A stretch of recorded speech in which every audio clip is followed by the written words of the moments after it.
तो guys Venom let there be Carnage का official trailer हमारे सामने आ चुका है, जहां जितना कार्नेज हमने एक्सपेक्ट किया था उतना कार्नेज हमें दिख रहा है। तो पिछली वेनम मूवी जिस नोट पर हमें खत्म होती हुई दिखी, उसी नोट पर ये ट्रेलर हमें शुरू होता हुआ दिखा। एडी और वेनम सिम्बायोट के बीच में रूममेट जैसा रिलेशनशिप पहली मूवी में सेटअप हुआ और उसी को हमने यहाँ कंटिन्यू होते हुए देखा। क्लीटस कैसिडी को पहली मूवी के पोस्ट क्रेडिट सीन में इंट्रोड्यूस करवाया गया और इस वेनम मूवी में क्लीटस कैसिडी विलन है। डिफरेंट है इस मूवी के डायरेक्टर। ये मूवी ओरिजिनली हमें पिछले साल दिखने वाली थी, पर अब अगर सब कुछ ठीक रहा तो ये मूवी रिलीज होगी इस साल सितंबर में। तो आइए इसके बारे में और डिटेल में बात करते हैं। तो गाइज मैं हूं अमन सिन्हा और आज मैं ब्रेक डाउन करने जा रहा हूं Venom let there be Carnage के ऑफिशियल ट्रेलर का। तो स्पॉयलर्स का ध्यान रखते हुए चलिए शुरू करते हैं।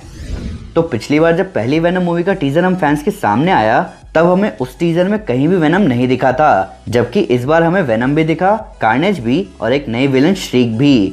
इस मूवी के इवेंट पिछली मूवी के इवेंट से 1.5 साल बाद के हैं। तो ट्रेलर शुरू होता है सैन फ्रांसिस्को के दिखने के साथ, जहां पर एडी ब्रॉक रहता है और काम करता है। वहीं पर वेनम सिम्बायोट एक अलग लिविंग बीइंग की तरह है, जो कि एडी के अंदर ऐसे रह रहा है जैसे कोई लापरवाह रूममेट रहता है। यहाँ सामान फैला हुआ है, मुर्गे काउच पर बैठे हैं और मैं गेस कर रहा हूँ कि यहाँ मुर्गे 2 रीजन से है।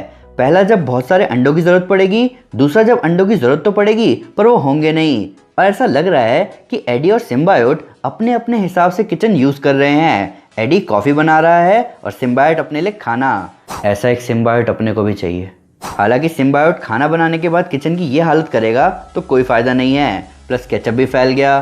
तो ट्रेलर को देखते हुए मामला बिल्कुल क्लियर लग रहा है। एडी को वेनम सिम्बायोट के साथ रहने की आदत हो गई है और एडी के जानने वालों को भी वेनम सिम्बायोट के बारे में पता है, जिनमें फिलहाल हमें दिख रहे हैं मिसेस चैन और एडी की एक्स फियांसे एन वेइंग। ये दोनों पिछली मूवी में ही वेनम सिम्बायोट के बारे में जानते थे। तो यहाँ जहाँ एडी और वेनम सिम्बायोट मिसेस चैन को हाई कह रहे हैं, वहीं अपन नोटिस कर सकते हैं स्टैनली की फोटो को, जिसको सिम्बायोट सीधा कर रहा है। स्टैनली पिछली मूवी में भी हमें लास्ट में दिखे थे, जो कि एडी और उसके सिम्बायोट को उम्मीद ना छोड़ने की सलाह देते हैं। आगे हमें दिखता है सैन क्विंटिन प्रिजन, जहां पिछली बार एडी क्लीटस कैसिडी से मिलने आया था। उस पोस्ट क्रेडिट सीन में हमें पता चला कि एफबीआई ने एडी को क्लीटस कैसिडी से मिलने की मंजूरी दी है ताकि वो कुछ बॉडी को आइडेंटिफाई कर पाए। ये बॉडीज उन लोगों की है जो कि विक्टिम रह चुके हैं क्लीटस कैसिडी के।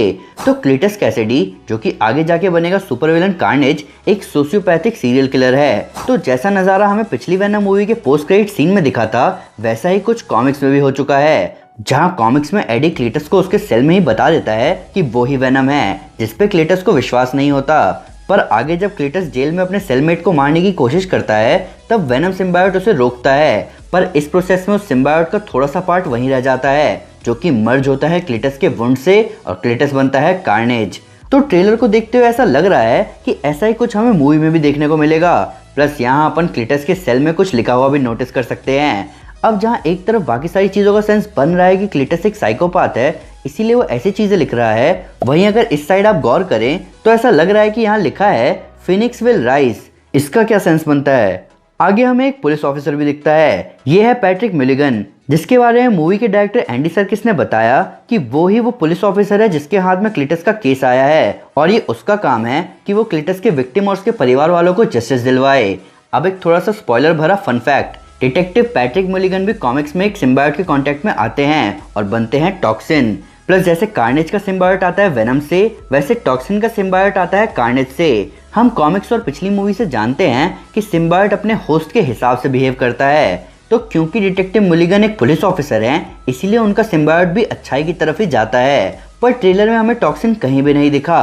हालांकि कॉमिक्स से हटकर इस शॉट की बात करें तो हमें यहाँ डिटेक्टिव मिलिगन डेली ब्यूगल न्यूज़पेपर पढ़ते हुए दिख रहा है। डेली ब्यूगल जे जोना जेमिसन की न्यूज़पेपर कंपनी है, जिसे हमने स्पाइडरमैन फार फ्रॉम होम के पोस्ट क्रेडिट सीन में भी देखा था। अब मूवी के डायरेक्टर ने कहा तो है कि ये लोग यानी कि एडी, डिटेक्टिव मिलिगन और सैन फ्रांसिस्को के कई लोग स्पाइडरमैन के बारे में नहीं जानते, पर इस बात से ये भी क्लियर है कि स्पाइडरमैन इस यूनिवर्स में एग्जिस्ट करता है। टॉम हॉलैंड की स्पाइडरमैन का एक छोटा सा कैमियो पिछली वेनम मूवी के लिए भी शूट किया गया था, पर उसको पोस्ट प्रोडक्शन में मार्वल स्टूडियोज ने हटवा दिया।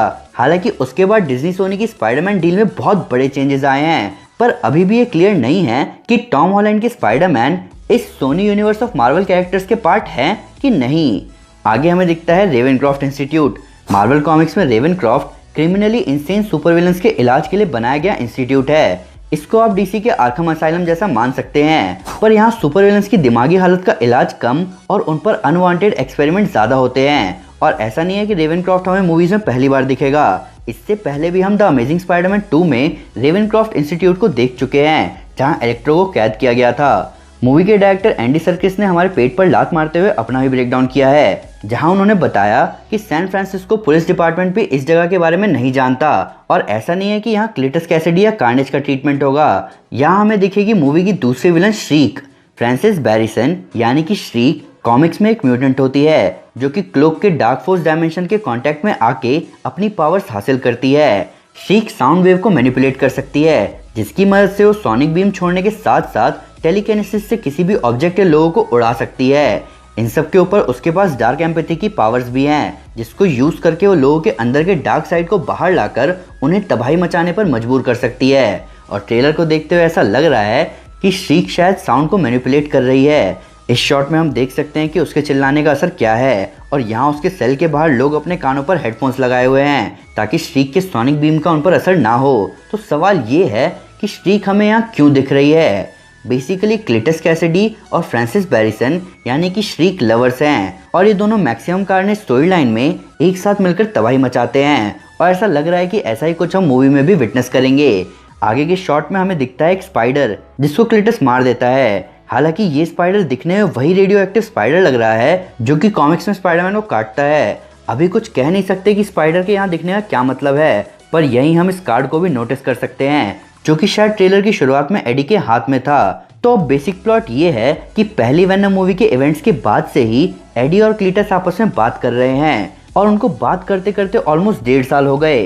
इसीलिए यहाँ दिखने वाला क्लिटस कैसिडी पिछली मूवी के पोस्ट क्रेडिट सीन में दिखने वाले क्लिटस से थोड़ा सा डिफरेंट लुक में दिख रहा है। अब सवाल यह है कि क्लिटस एडी से ही क्यों बात कर रहा है। तो क्लिटस, एडी और फ्रांसिस यानी कि श्रीक, इन तीनों में एक बात कॉमन है, ये तीनों चाइल्डहुड अब्यूज के शिकार रह चुके हैं, और ऐसा लग भी रहा है कि ये मूवी ट्रॉमेटिक फैमिली और चाइल्ड अब्यूज पर मेनली फोकस करेगी कि बच्चों के साथ हुए बुरे व्यवहार का उन पर कैसा असर हो सकता है। आगे के शॉट में हम क्लिटस का एग्जीक्यूशन सीन देख सकते हैं। शायद उसके विक्टिम्स की बॉडी मिल गई है और उसको सजा मिलने जा रही है। यहाँ विक्टिम्स के फैमिली मेंबर्स भी हैं जो कि उसका एग्जीक्यूशन देखने आए हैं, पर शायद ये सब कुछ हो रहा है उसके सिम्बायोटी के कांटेक्ट में आने के बाद, क्योंकि हम देख सकते हैं कि सिम्बायोटी उसकी बॉडी में पॉइजन को नहीं जाने दे रहा, जिसके तुरंत बाद शायद वो बनेगा कार्नेज।